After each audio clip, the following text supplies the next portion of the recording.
Good morning and welcome to our latest webinar.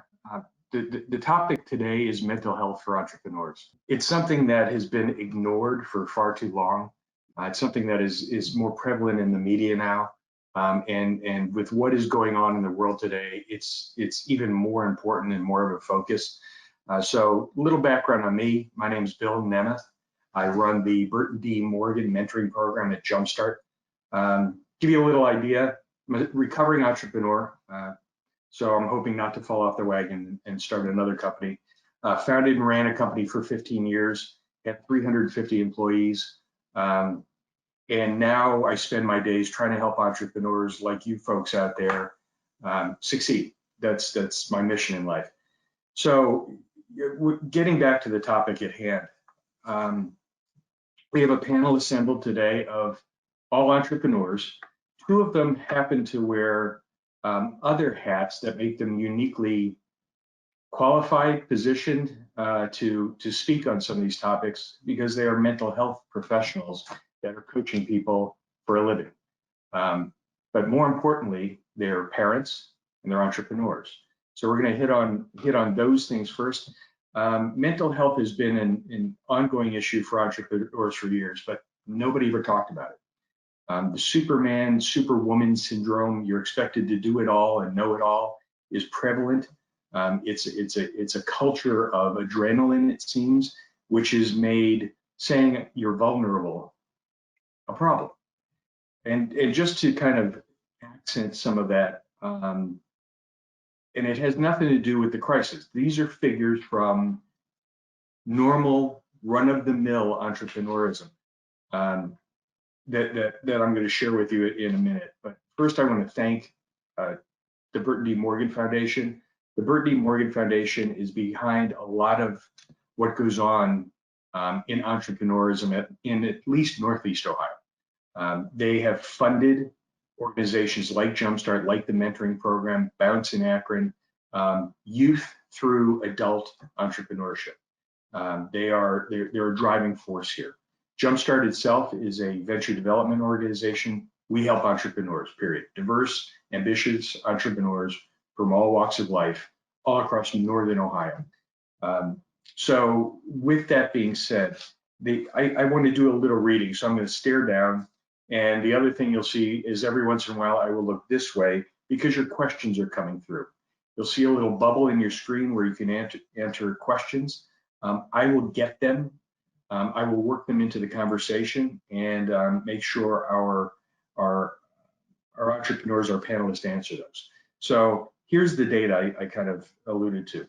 And this comes from the University of California, Berkeley. And it was from an institutional review board. This is a scientific-based study.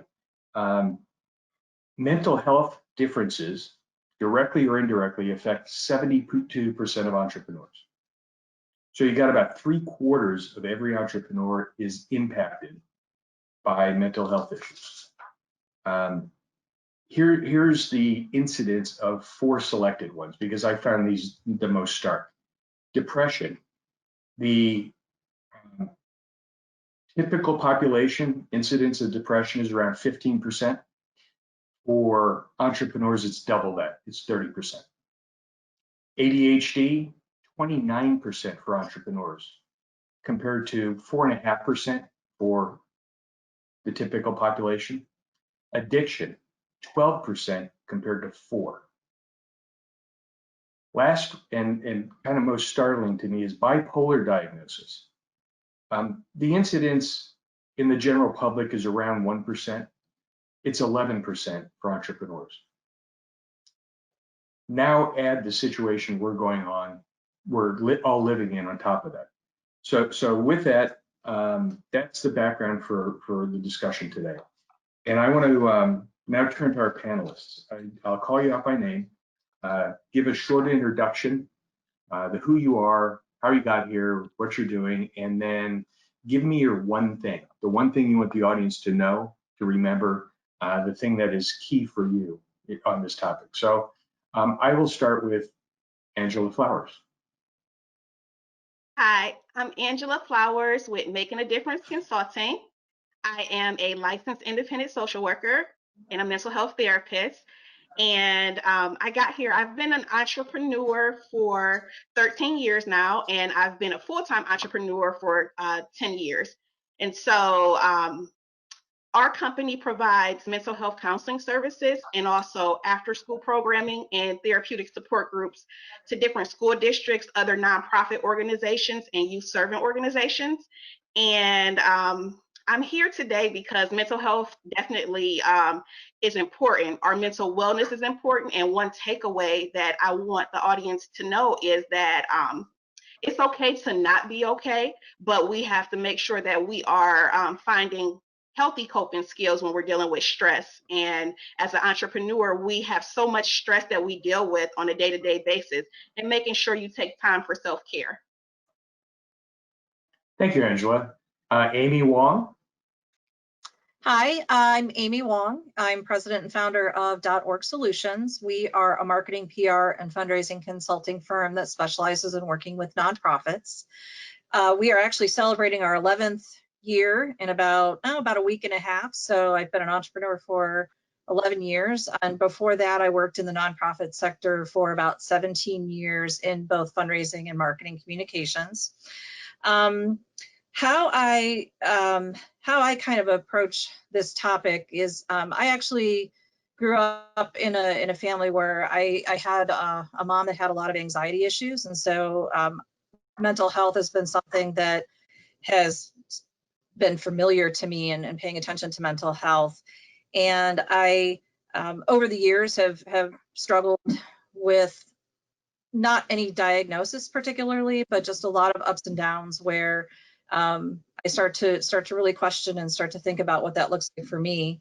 And especially in a time like this, I think, Bill, you touched on the fact about vulnerability, and a lot of us as entrepreneurs feel like we have to be strong and we have to be there for everybody all the time, not just for our teams and our clients, but also our families. And I think that, you know, if we can learn anything from the discussion today, or from this crisis, or just being entrepreneurs, that I think it's really important to give ourselves permission to ask for help.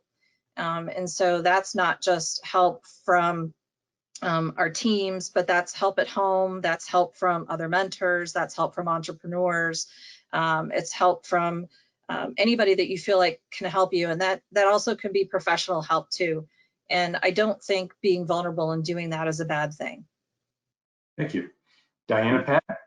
Hi, thank you so much for having me. I am a integrative health coach, social justice, and attorney, and I do a lot of speaking and workshops specifically for schools. My hope is to create integrative to create inclusive, caring, and welcoming environments in schools. That's what I'm really deeply about. But I also deal with that, creating these caring and welcoming environments in organizations. So empathy, respect, trauma-informed care, social emotional learning, those equity, those are key categories for me to help schools and organizations. And with this break, this pandemic break, we have seen the need for this, right? That's what brings me here. Now, I'm not just talking this, I'm walking this. I have a lot of trauma in my past. And so if there's one thing I need everyone to know, is you have to establish a daily practice yourself. You have to have your own daily practice. And it's not just because of a pandemic, it is every single day. So that is the one thing that you will hear me speak about in every speaking engagement and everything I do. And my kids, my husband will tell you when she doesn't have that practice, we know. So that is exactly what I want everyone to know. Thank you, Diana. And I'm married to an attorney as well, which I can 100% back your husband. And I run a support group for spouses of attorneys. So. Okay. And last but not least, how about that? It's something you just can't get rid of. Andy Halco, please. Good morning, everybody. I'm Andy Halco, CEO and founder of Incivia Consulting and Marketing Agency.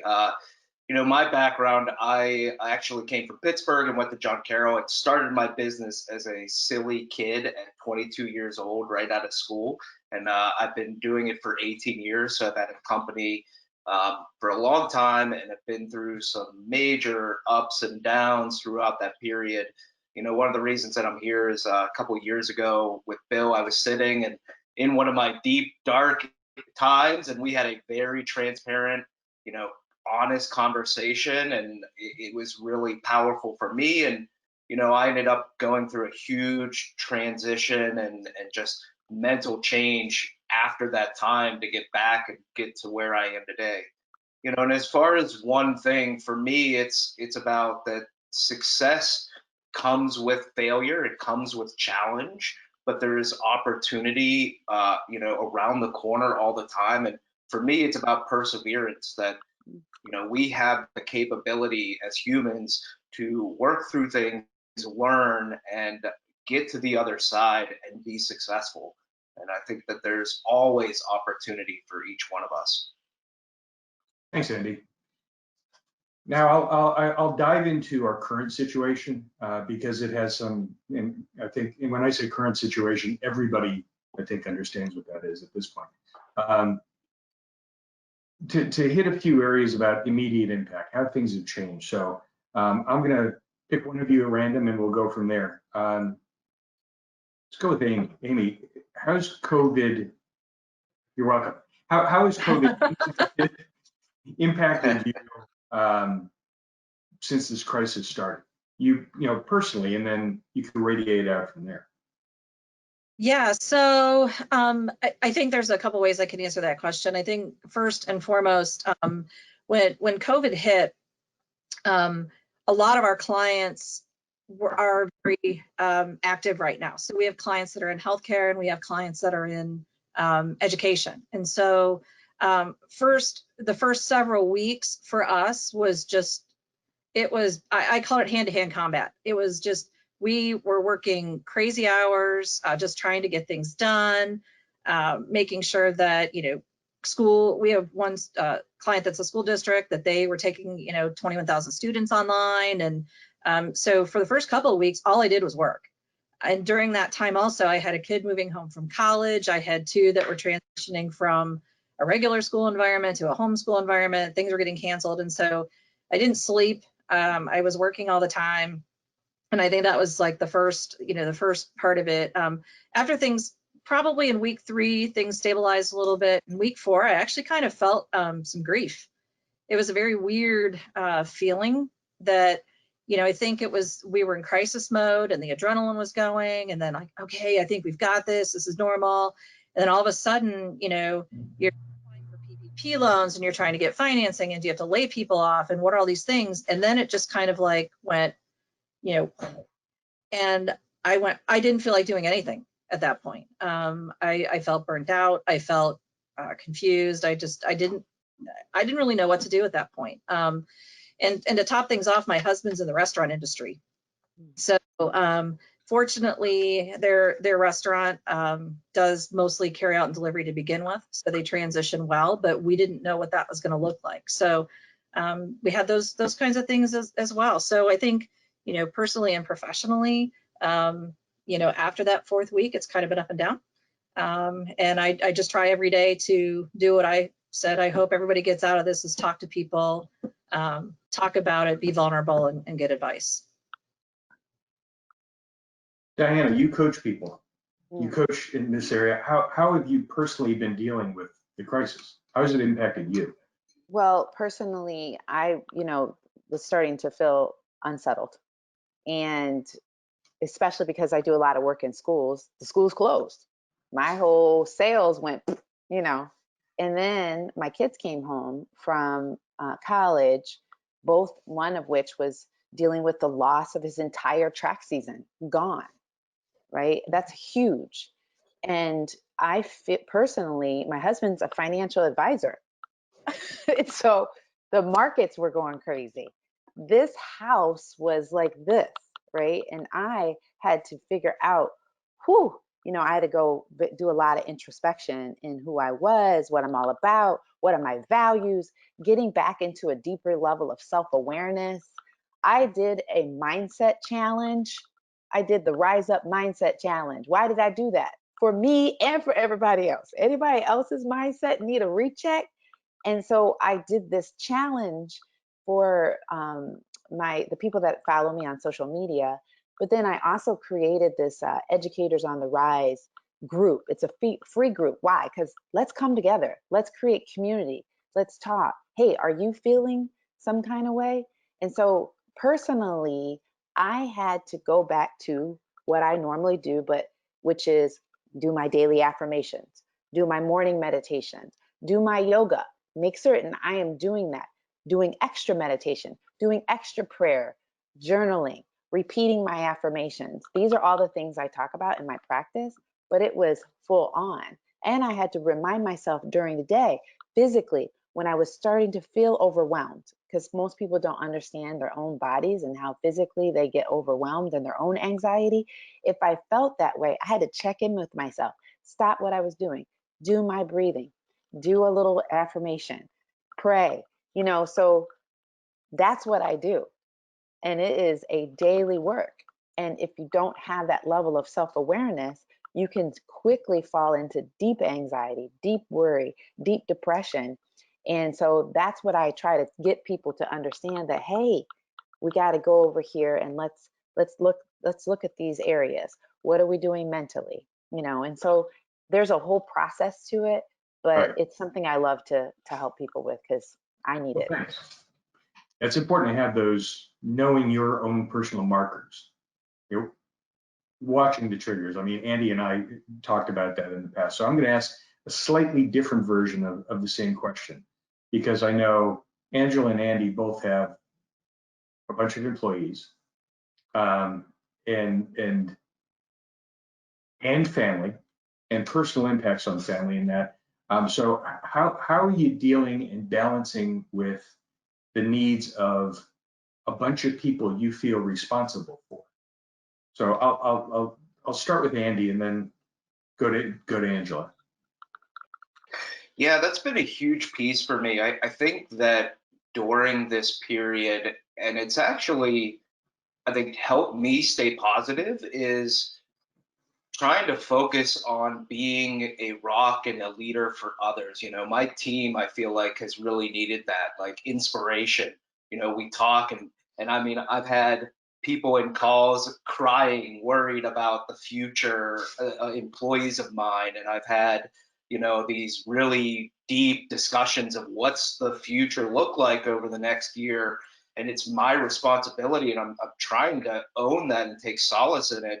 But then also for family and friends, and I've got other entrepreneurs that I'm in groups with, and in WhatsApp channels with, talking about what we're going to do. And it's been interesting. At the start of this, I was in a little bit of denial, and then interestingly, as I got into it, for me, it was about keeping that positive mindset of saying, look, there's always opportunity, and this will end, and there will be a next step where there's something to do. And if I keep that in my mind, and I think about the future and know that I'm going to get through this, and then I can talk to the people around me and lift them up and give positivity, and hopefully have that reverberate back to me, that's the way that I'm hoping that I can, be a power for kind of good in this time, and help everybody keep moving. So for me, it's been really important to understand that there's others around me that are struggling, and really trying to lift my own positivity to be helpful for them.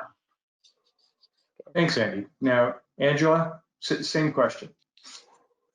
Okay, so my staff and I, we were already going on spring break. The majority, 50% of our work is inside of schools. So when the schools closed early, we were like, oh, we're on vacation anyway. We got an extended spring break. So we more so were like, okay, we're going to do some self-care, check in with each other. But then as the weeks went on and we found out school was going to be closed permanently, for me, we had to react quickly as far as changing how we service our clientele, our kids that are in schools. So we created some virtual programs, and my staff was on board, just keeping them motivated and making sure that they were okay at home in their personal families, because we had just lost so much income. And so for me, I felt like I needed to be there for my staff. I needed to make sure that emotionally that they were okay, and financially. And if it meant that I had to scale back on salaries or being able to provide groceries for my staff whenever they needed it, those were things I was willing to do, because I have a good, strong team. And I wanted them to feel supported during this time period. But on the flip side, I was dealing with having a senior in the house. He just lost his entire senior year. So just emotionally dealing with him, with not seeing his friends, and making sure he still stayed on task with doing his work. And then on the other side of the family, we had 3 family members that ended up with the coronavirus, and one of our family members passed away. So it was hitting us from all different areas. And me personally, I knew I needed to step back and reflect and really just take the time that I needed to just deal with, hey, I have to deal with the employment side, but I need to deal with my family side and be there for them as well. Because as entrepreneurs, we know we take so much time away from our family, and it can sometimes cause you to feel guilty. And so I knew in this moment of the pandemic, I needed to be able to use my skill set for my family members as well, but then make sure that I was okay too.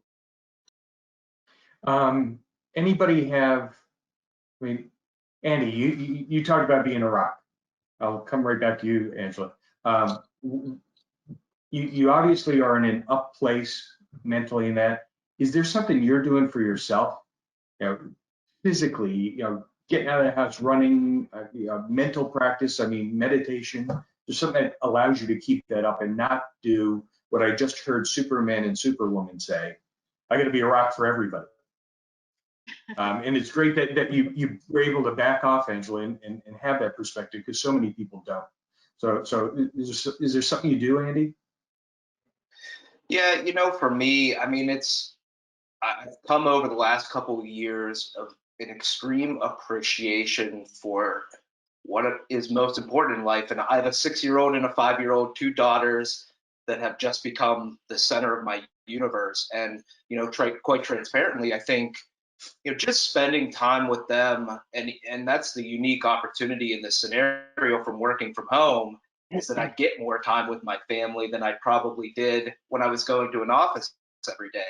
And to be honest, for me, I think it's been that family time, being with my wife, being with my kids, being able to just do some schoolwork with them or eat lunch with them in the middle of the day. Interestingly enough, that's been one of the big things that just has filled my heart and keeps me full of positivity, because I'm also doing this for them, of staying strong for them, and keeping this business going, because it really is for me a lot about my family and where I want us to be in the future. So it sounds like appreciation for what you got and where you're at, and even the things that may be bothering other people, like homeschooling, is a positive. Well, and I think appreciation, when you and I could talk about it a ton, but when I was down deep a couple years ago, and man, I was hitting every challenge, and every day felt like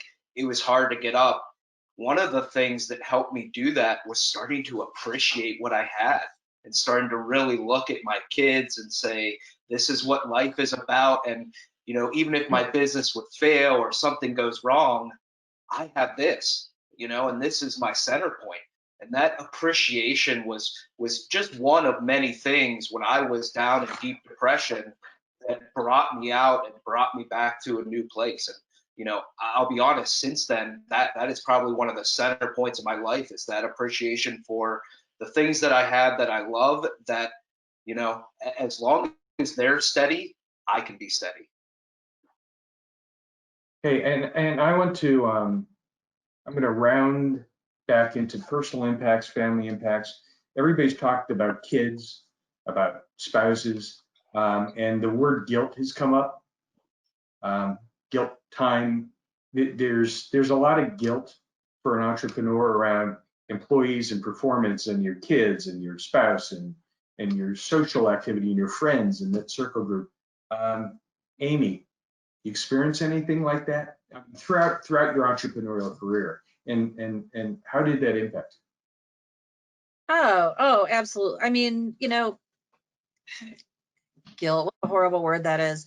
I mean, I think that, all of us, I think being an entrepreneur in general, I think we're wired a little differently than a lot of people are. I think that we just are always, you've got to be able to take risks. You have to be able to, be there and be strong when others aren't. You have to be able to be creative.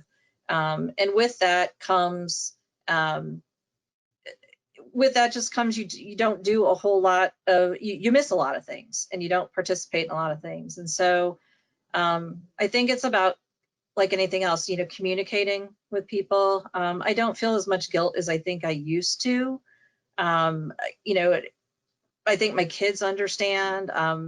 Again, my husband being a restaurant guy, he's never around either. So I was actually around more than he was, and he's been. So that's kind of different. I think the thing that I do feel, around friends and things like that, you don't get to spend as much time with your friends, especially in times like this when you just want to be around other people who are in a similar situation.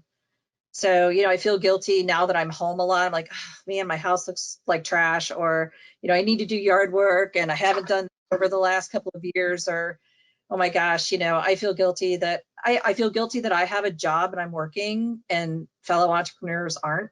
That actually probably hurts me the most deeply out of all of this. I have a lot of friends whose businesses are closed down right now. And that I do feel guilty about that. I feel guilty about the people who haven't been able to get payroll protection loans. I feel, I do feel guilt, I guess, in some degrees.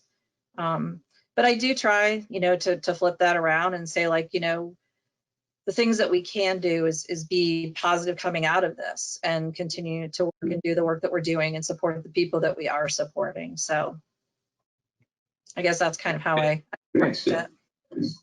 Bill, you mind me adding, a couple years ago, I did an exercise with a group that I was part of, and, you have this kind of pie chart almost of, family, money, business, education, friends, all of these things. And the first time you fill it out and say, from 1 to 10, how much do you spend in each of these areas? And then it has you go again and figure out, what is most important to you, because you can't have 10 on all of these different things in your life. And for me, it was helping find that balance between what was I spending my time and effort in, and where did I care the most about spending my time and effort in, and then trying to start coming to some balance that can help me personally say I'm in balance with what I want. And to be honest, one of those columns for me, friends, is a 2. And so, but my family's a 10, and that's just, that's okay. I've come to that realization, and that's my grid. And it's helped make me comfortable and less guilty because I've defined that. Andy, actually, I think that's a really great point, because I did feel guilty for a long time that I didn't spend as much time with my friends as I wanted to, but I did realize that, my family is a 10 to me. And, and once I said, like, I at this point in my life, I may only have a certain amount of time I can spend with my kids before they're out of the house, and that's okay. And that's where I'm going to spend my time. And if I have a little sliver of time left, then I will spend that more with my friends. And then you reframe your friends too, based upon the phases you're in your life. They come and go. Yeah, Diana, I want to direct it. Your kids are a little older, like mine. Mm-hmm. You had the span of a professional career. How's guilt impact you? I mean, have you heard anything from your kids about their perspective on your achievement, your career, time balance, etc.? Yeah, so when the kids were little, I worked corporate. I was a corporate attorney. I worked a lot. I mean, I was a director and worked 7 in the morning sometimes until 5 at night. It was horrible. And as an entrepreneur, there's similar hours, they're just spread out differently, Mm-hmm. And I have come to a space in my life and understanding with my kids you know, they'll look at me and they're like, boy, you look like you're always in school. You know, you're writing and I don't know if I want that job, you know.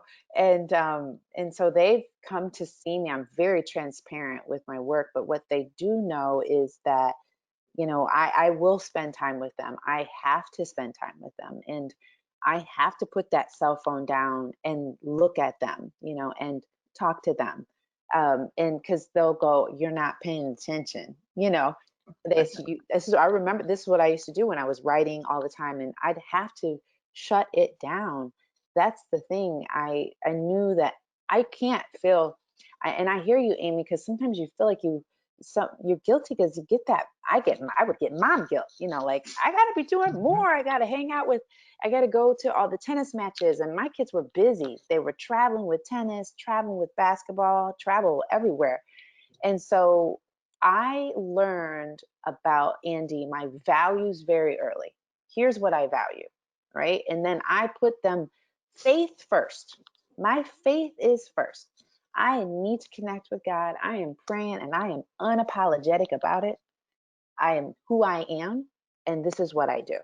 My family, if my organizations and the company couldn't take it that I needed to get off early because I have to go be with my kids, that was a sign we can't work together.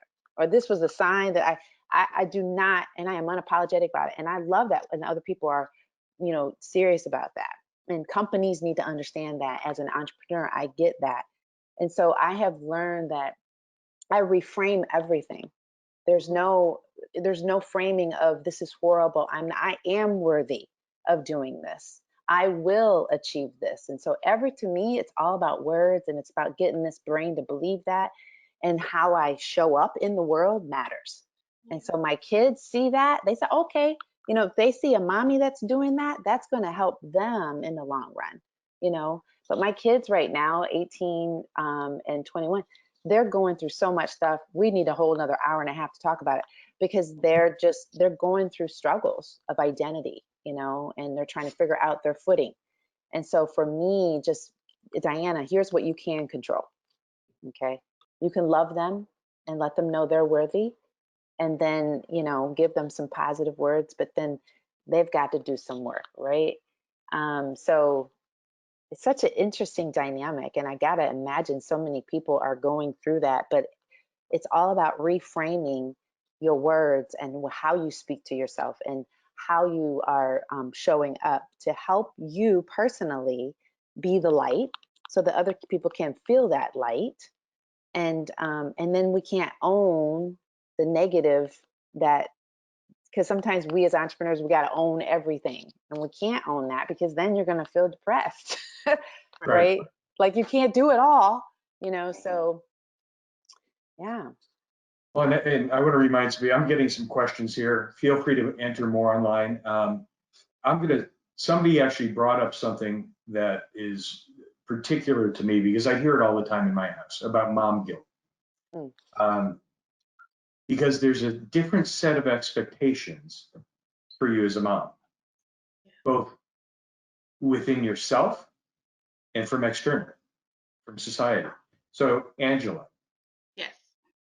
Have you experienced the mom guilt? And if so, how have you, because I know it's not a one and done thing that you deal with. Right. Especially as your kids change the way they can make you feel guilty when they need to. So how have you dealt with that throughout your entrepreneurial journey? So when I first started my company, I was leaving John Carroll University and just deciding to go into grad school. And so my son was very young at the time, and I didn't feel any guilt then because I knew he wouldn't remember. And so I said, well, if I'm going to be an entrepreneur and start a business, I want to do it while he's young, because then he'll transition into school and I can use that time during that time. So I always made sure there was a balance, a healthy balance with showing up for school events, but just also letting my son know, like, okay, mommy works. I'm an entrepreneur. I don't have traditional hours. And so he would come to events with me. He knows my business back and forth. He is an entrepreneur now. So I think a lot of my qualities rubbed off on him.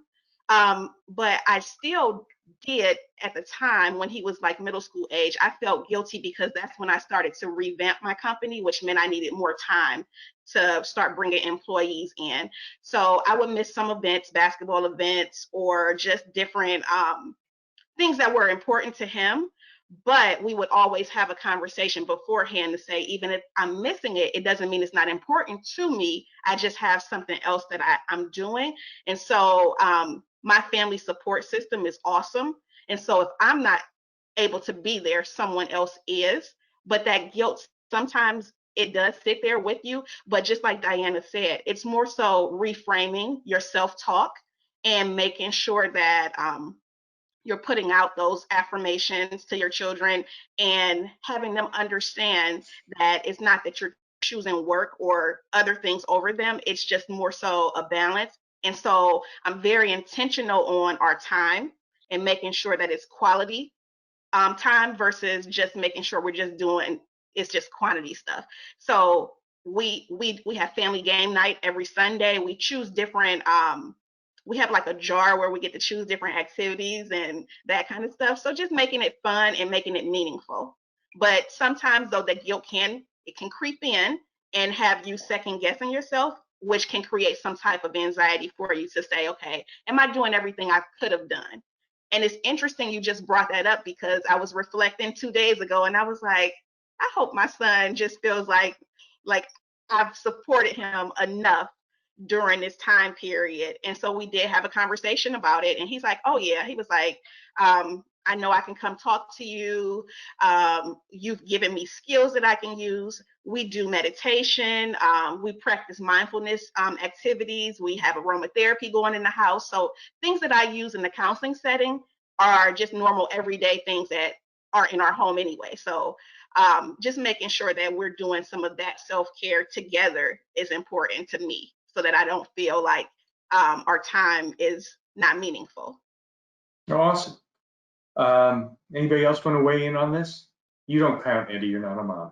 I was gonna say, I'm sorry. Go ahead, Andy. no, I don't think that question's for me. I can't feel too much mom guilt. Right.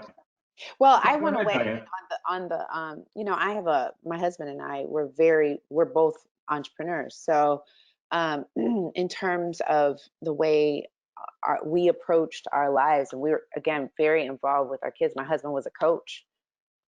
He was the coach of the travel basketball team. And so we were so intentional about raising our kids in a way that they understood how it all flowed together. And so my husband was like, you know, we're not going to be sacrificing our families for this. So we knew that the blending in of our family, of our kids, was so important because he felt guilty, you know, doing this, doing that, you know. So we were both kind of in that together. And so, you know, we have our daughter is so different. And that's the thing too. You got to look at your kids, and they're different. They have different needs, you know. And so our son is very involved, talking a lot, wants to have that. Our daughter's a little bit more over here, you know, give me some time. And so we had to learn the art of that. And I think entrepreneurs, parents, we have to learn the art of our kids, listen to them, finding those moments of connection, because they don't all connect at the same time. But and then understanding that, you know, to seize those moments, of opportunity. But I think that the guilt comes both sides, men and women. Yeah. Oh, it does. Yeah. I'll get to Andy. Your kids are still young. Would you want them to be entrepreneurs? I do. You know, it's interesting. My dad, in thinking about today's session, my dad was an entrepreneur. He owned a business for 35 years. And you know, here's some honesty is that, you know, he worked a lot and he was away a lot from my family. And he died of cancer in 2012 at the age of 69. And you know, I always look back and try and think to myself, was it worth it for him? You know, did he worked all those hours, 35 years owning a business. I know he went through stress. I can remember it. And I just wonder what, you know, dying young, like, it wasn't worth it. And so I keep that in my mind as I'm going about things, and really make sure that that's why I say family's number one. And I'll always choose and make the time for my kids over my business. And that was the thing that I learned from him. And so, just like entrepreneurship, I hope that I pass the bug onto them to be creative and passionate and perseverance and all those things that come with entrepreneurship, whether they open a business or not. But I hope I also pass some of the lessons, and they can watch some of the mistakes, and not make them like maybe I did with my dad. And, I do spend time, I'm lucky, I'm in a group of entrepreneurs locally. And even at 6 and 5, we had a kids fair where all the kids could make products and sell them, and they went. And so my kids did paintings, and they were able to set the price, and we talked about profit. So even at 6 and 5, I am already trying to instill those types of lessons. But for me, it's, can they learn from my mistakes, and can I pass the good things like passion and perseverance, and critical thinking and that stuff, no matter what they do in their life. No, that's fantastic. So, looking back, Amy, is there anything you would have done differently? Oh, there's a lot of things with in regards to the business or kids and family or what? Yes. Okay. And the reason I'm asking for this is not an admission of guilt, but we've all got that baggage. Oh yeah. Yeah, and we carry it around, and it is baggage. So, knowing what you know now, what would you have done different? Well, so one of the things I would, hands down, I would have asked for help a lot earlier. And when I talk to people who have businesses they're just getting started, or they're kind of early on, I try to give them as much advice as I can about the things that I did wrong. And so I think I was just very proud. Also, I'm very competitive. Anybody that knows me would probably be like, yeah, absolutely. But I think I would have asked for more help. I probably would have let things go. You talk about like the superhero syndrome about, I have to be all things to all people. It all has to be perfect. It all has to be right. And so I think I would have given myself a little more permission to not be perfect. I think I am much better at that now than I was before.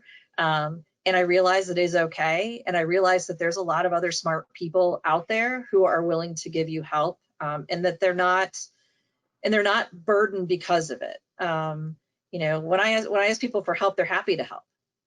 And it's like, oh, well, that's kind of really pretty amazing. So I just feel like I'm able to give back in that way now.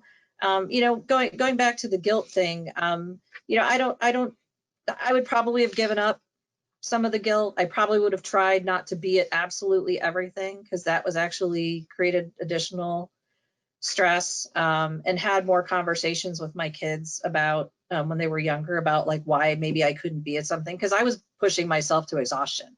And Bill, you and I have talked about this. It's like, there were points, during business, it's like I was not pushing things off to other people. I was trying to do everything myself. It always had to be perfect. And I was burning myself out. And that just, once I kind of hit that realization of like, oh, I can't do this anymore. It was like this light bulb moment. So yeah, I would say that I would ask for help. I would let other people help. I would find smarter people than me. I'm gonna ask this one particularly, kind of because it fits into what we've been talking about. I'm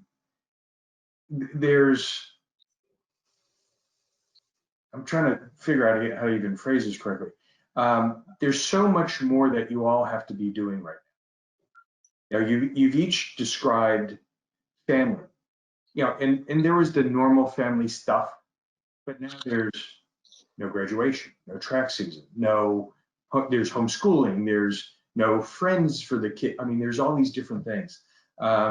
Income issues with spouses, with yourself, employee issues, the overarching pall that has been cast by this unseen enemy out there that's attacking everybody. I know Diana, you talked about, I got to rethink my business model. I got to change the way I do things. I got to change the way I deal with my customers. How do you get over I got to analyze everything? I'll direct this at Angela first. How do you get through I'm going to sit here and go into my hole and analyze everything and get to determined action, making course correction adjustments in this grief and uncertainty, situation we find ourselves in?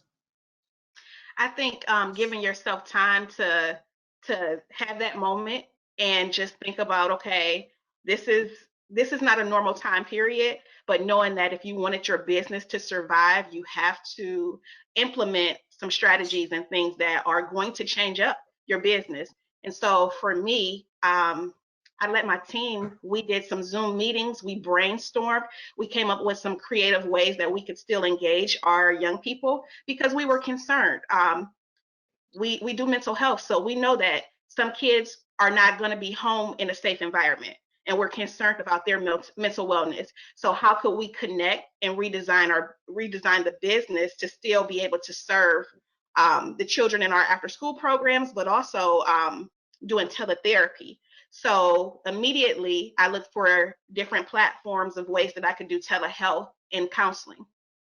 And then for our after school piece, we started engaging kids where they were, which was on Instagram, which was online, finding different Zoom games and things that we could implement so we could still be in contact with our kids. And then we were doing it just to do it because our school partners had already pulled out. And we ended up getting sponsors like organizations that were saying, you're still engaging with kids. We need to know what's going on the forefront with kids and their mental wellness. And so we got sponsors, and it was another avenue and another different type of revenue stream for our business. And so being able to take what we already do and turn it into integrative workshops and online modules for the kids is something that was already in the planning stage for the business, but it just pushed me quicker to start implementing.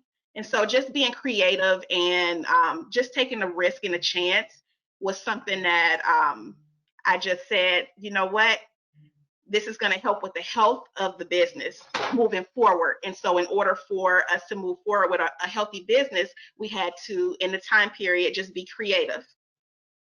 Diana, I know you're shifting your business model, and this is both introspection and analysis, and I got to do something now.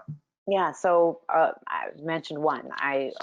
Educators, let's come together, create this space where we have community conversation. I share resources. Let's talk. I said, I'll have like 20 educators. Well, we have 300 now. And that's from people saying, hey, come join this. So that's been great. Yesterday this is Teacher Appreciation Week. And so, people are zoomed out. Okay. Cause I was like, hey, everybody's get on Zoom. Like, ain't nobody come, don't nobody come. Well, I said, okay, I partnered with My Intent bracelets. And I said, hey, for the first 10 people that, come together and say why you love teaching and what it's done for you, let me know. And I gave them these My Intent bracelets. That made their lives, wow, thank you so much. It was awesome. I've also realized that I need to help through this introspection, that I need to help the people on the inside be advocates, because the consultant is on the outside. So how can I strengthen folks on the inside? And I realized there's still a gap of women in leadership in education in a lot of organizations. So I just launched my Pivot and Rise Mastermind. This was just launched within the last 2 weeks. Why? So that I can give them the resiliency, the mindset, the advocacy, the personal development in order to stay rock solid, not just in the pandemic, but that just rose out of this pandemic. So yes, I am pivoting. Everyone needs to pivot. Look, interesting, pivot. As an entrepreneur, you have to be flexible. You also have to know what's going on. You have to listen to your customers. You have to hear what they need, understand their pain points. lean in a little bit to see what lights them up, and constantly sharpen and tweak this, tweak that. So yes, that's what I've been doing. And I'm going to take the liberty and address this because I have a huge sample size of entrepreneurs I work with on a daily and weekly basis. And I've had this discussion with a bunch of them. And you two ladies just gave answers that are indicative of the conversations I've had. First off, you did something. Mm-hmm. First off, did something, anything. Mm-hmm. Anything. You have nothing to lose. And I'm not being right. I'm not being facetious when I tell people do something, anything. Move forward. Don't just stand in place and analyze. Being an entrepreneur is a series of experiments. Mm-hmm. It's having a hypothesis, running tests, gathering data, and that didn't work. Now I change. Angela, you've taken your business online. We're learning how to manage teams remotely. We didn't practice this stuff. Back to the guilt and everything. And I was going to bring up imposter syndrome, but this is one of the things that plays into it. I don't know what to do. Yeah, nobody does. Mm-hmm. But as an entrepreneur, you have a unique skill set where you can say, I'm going to try this. I know it's not going to kill me if it doesn't go well. And I'm going to try this thing with a small group of customers or people I can trust and give it a shot. And if it doesn't work, it didn't work. I do something else. I'll give it away for free to see if it works. The other thing that is as important that the entrepreneurs I work with on a daily basis haven't done is really asked, said, I need help. Right. It's been a part of a conversation that I've got to get them into with, is your business model going to work? How is that going to work? What can you change? Is there a different way to do this? Is it, I know what you know and I know what you've done, but that's not going to work now. What are the alternatives? And getting people through that thought exercise, but I don't leave them off the phone or the Zoom without finishing the exercise with a couple bullets that you're going to do this now. You're going to call these two customers and you're going to try this. No, you're not going to take a week to formulate it. You're going to take 20 minutes, do this thing and see if it works. So getting people over that analysis paralysis, because it's easier for you to stay inside your head and consider the 4,000 different permutations of things and all the what ifs than actually taking the step outside the door and doing it. Being an entrepreneur is not a comfortable endeavor. You're used to this. Don't lose what brought you to being an entrepreneur in the first place. That willingness to try, the willingness to fail, the willingness to look dumb, because you're going to learn and you're going to do it better the next time. So I want to talk to the people. I've had multiple questions around that this is the time where you can shine. It's also the time when you can go down in flames. Yeah, but Bill, the premise, the foundation, that soil, like that foundation, it has to be mentally healthy, because otherwise you can't see anything but doom and gloom. And that's why obviously we're having this discussion, right? It's so hard to move out of a sludge. And so I'm just grateful for listening to everyone else and hearing what they do personally to, pivot, to, stay resilient. Andy, the wheel that you're talking about, so important, is making certain that you're really focusing there. But it's a challenge. And that's a perfect, that is why we're here, and it's and why we're appreciative of the time that you're giving to do this, because you've all got stuff going on.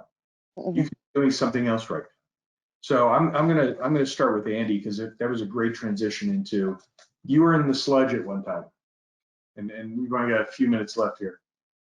What was the trigger to say, I got to do something, and then what did you do to get out of it, and how do you stay out of it? Yeah, it's interesting, Bill. When we talked, I went and got lunch with you, and I remember saying I'd gotten to the point where, like, I just was in panic even when I saw the ding of an email come up or a phone call, and it's like, it's going to be a fire. And like, my stress levels were up. I remember during that time, like I would come home and I didn't even enjoy spending time with my kids. I would just sit there like, ugh, blah, and it was a hard time. I was really, really deep in it, and everything was doom and gloom, like Diana mentioned. And for me, it was reaching out to other people. I'm in a group of entrepreneurs. I sat down with them and I was very honest, and I said, look, this is where I am. And the amazing thing about having those connections and network, those people actually stopped what they were doing and said, let's get together, and put me in a room. And we spent 3 or 4 hours talking about where I was and how I felt. And I'll be super transparent. One of the guys in that group, talked about getting on medicine, and he had done it in the past. And I had this pride of like, no, I'm not going to do that. I ended up doing that and getting on like some Zoloft because I needed it. And the one lesson that I learned from medicine, and it kind of helped me put all this in perspective, is that wasn't what helped me, but I had gotten to the point where it felt like lifting, where you're trying to lift weights and you just can't, like you can't move. And happiness was like that for me. Like it was like you're pushing as hard as you can, but you just can't get it up. There's no happiness there. And what I learned is slowly with medication and with working with my other fellow entrepreneurs and talking these things through and doing all this stuff, I started making my happiness muscle stronger, and it was getting easier and easier, and now I feel like the 180 that I've done since that period is a lot about training myself to understand how to, get that strength and have that strength. And I almost feel like, when you're in that, you need to find, it's not going to be a turnaround tomorrow. It's going to be a year of building strength in mental happiness and getting in the right place. And it takes time. And it was interesting. It was an interesting time for me. And, thankfully I had people around me. I was willing to try things that I had, a adverse opinion against. And then, I took the time to learn and train and get in a place where I understood how to be happy and be better and be in a positive mindset. Can I make a quick comment about Please. the meditation part of it? So I think it's really important too to recognize that there are physical things that you need to be paying attention to as well. And so I was diagnosed with hypothyroidism probably about 10 years ago. And I was not good about actually getting my blood work done on a regular basis. And my doc would just refill my prescription. And about a year and a half ago, I just felt kind of like you, Andy. And if you're familiar with hypothyroidism at all, if your thyroid's not working, nothing is working right. I mean, the cylinders are firing wrong. And so I thought I was just kind of going to this really deep state, everything was bad. And it ended up that my thyroid numbers were way off, even though I was taking my medication regularly. And they needed to actually double my dose. So, I mean, I think it's really important for people to recognize that whether it is, needing to take a medication for, depression like Zoloft to kind of get you out of that, or recognizing that there are other physical things that you need to take care of, that's as important as anything else as part of this. Thanks. I'm going to finish with Angela because we got 1 minute. So. Okay. So I was going to say, just like Andy and Amy just mentioned, just recognizing the signs that something else is going on with you, to know that stress or those different things are impacting you. So being able to identify if your sleep pattern is changing, if you're feeling sad or you're feeling more down, those are going to be some of the signs or symptoms that something isn't right with your body. And so if you notice those type of things, it may be that there may be a medical issue, or maybe there is some underlying depression or something else that's going on chemically, a chemical imbalance with the body. And so it's okay to check it out and just identify when you know your body, and if you're not happy or if you are feeling overwhelmed. And so too much stress can create other health things, but it also can create some mental health issues. And it's okay to seek out a professional if needed. So if you do get into that point where you feel like you can't cope and you're starting to increase your alcohol consumption, or you're turning to other unhealthy mechanisms, then it may be time for you to actually reach out and get some support and some help. Thank you, Angela. And I want to thank all the panelists for the time you spent today. You've done a service to everybody, and I just want to emphasize, get help. If you know, I don't care if it's just talking to another person or a professional or something, don't try to do this alone. You got to rely on others. I want to thank everyone and stay healthy.